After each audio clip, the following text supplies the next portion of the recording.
Materi awal dari gempa bumi. Gempa bumi adalah peristiwa alam yang terjadi ketika pelepasan energi tiba-tiba dalam kerak bumi. Energi ini melepaskan gelombang seismik yang merambat melalui bumi dan menyebabkan getaran atau goncangan di permukaan. Beberapa penjelasan lebih rinci tentang gempa bumi, yang mana meliputi yang pertama sumber gempa.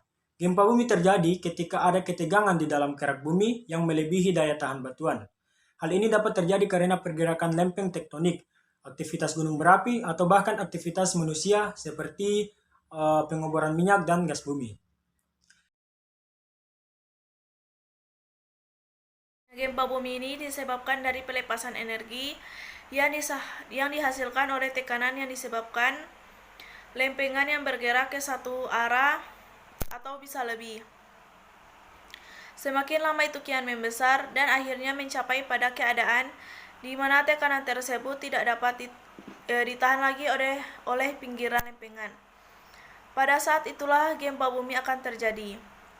Pergeseran lempengan bumi dapat mengakibatkan gempa bumi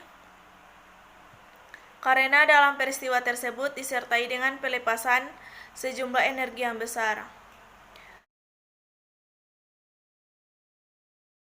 Skala yang digunakan dalam mengukur gempa bumi. Skala yang digunakan dalam mengukur gempa bumi yaitu skala MMI atau Modified Marcelli Intensity. Skala Marcelli adalah satuan untuk mengukur kekuatan gempa bumi. Satuan ini diciptakan oleh seorang vulkanologis dari Italia yang bernama Giuseppe Marcelli pada tahun 1902. Skala Marcelli terbagi menjadi 12 pecahan berdasarkan informasi dari orang-orang yang selamat dari gempa tersebut. Dan juga dengan melihat serta membandingkan tingkat kerusakan akibat gempa bumi tersebut. Skala pengukur gempa bumi diantaranya yaitu MMI1 atau Nordfeld, yang dimana gempa tidak terasa oleh manusia, biasanya hanya terdeteksi oleh instrumen seismik. MMI2 atau lemah, yaitu gempa dirasakan oleh sebagian kecil orang di dalam gedung, terutama di lantai atas bangunan. MMI3 lemah, yaitu gempa dirasakan oleh beberapa orang di dalam gedung, terutama di lantai atas. Getaran sering dijelaskan sebagai sensasi getaran ringan atau goyangan. MMI4 yaitu licht, yaitu gempa dirasakan oleh banyak orang di dalam ruangan, terutama di dalam bangunan. Benda-benda ringan mungkin bergoyang. MMI kelima yaitu moderat, yang dimana suatu gempa dirasakan oleh hampir semua orang di dalam gedung. Benda-benda berat mungkin bergoyang dan beberapa retakan pada dinding bagian dalam mungkin terlihat. MMI ke-6 yaitu kuat, yaitu dimana suatu gempa dirasakan secara kuat oleh semua orang di dalam gedung. Benda-benda bergerak atau jatuh dan kerusakan pada bangunan seperti retakan pada dinding eksterior dapat terjadi.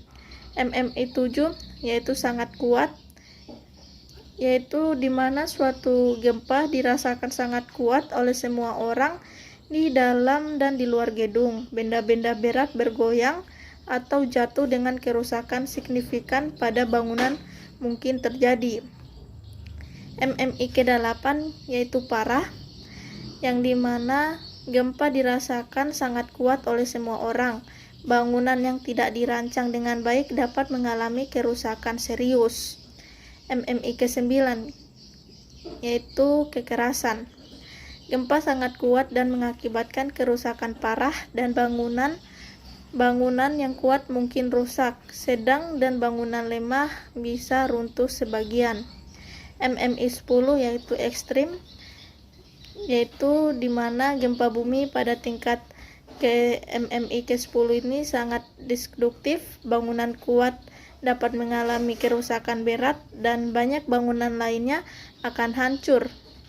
MMI ke-11 masih termasuk dalam kategori ekstrim, yaitu kerusakan sangat parah pada hampir semua bangunan dan banyak bangunan mungkin runtuh.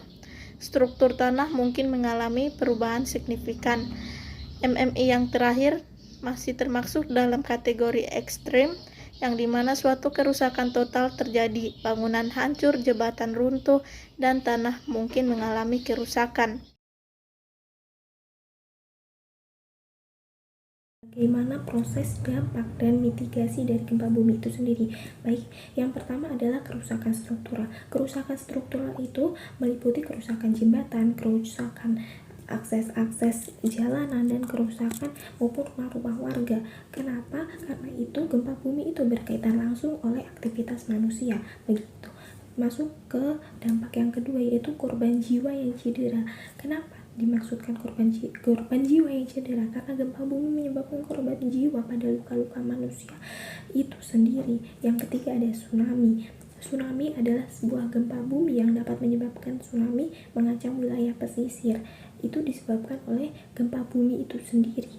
Yang keempat adalah kerusakan lingkungan. Kenapa kerusakan lingkungan? Karena gempa bumi dapat merusak udara dan tanah, serta dapat merusak ekosistem yang ada di lingkungan manusia itu sendiri.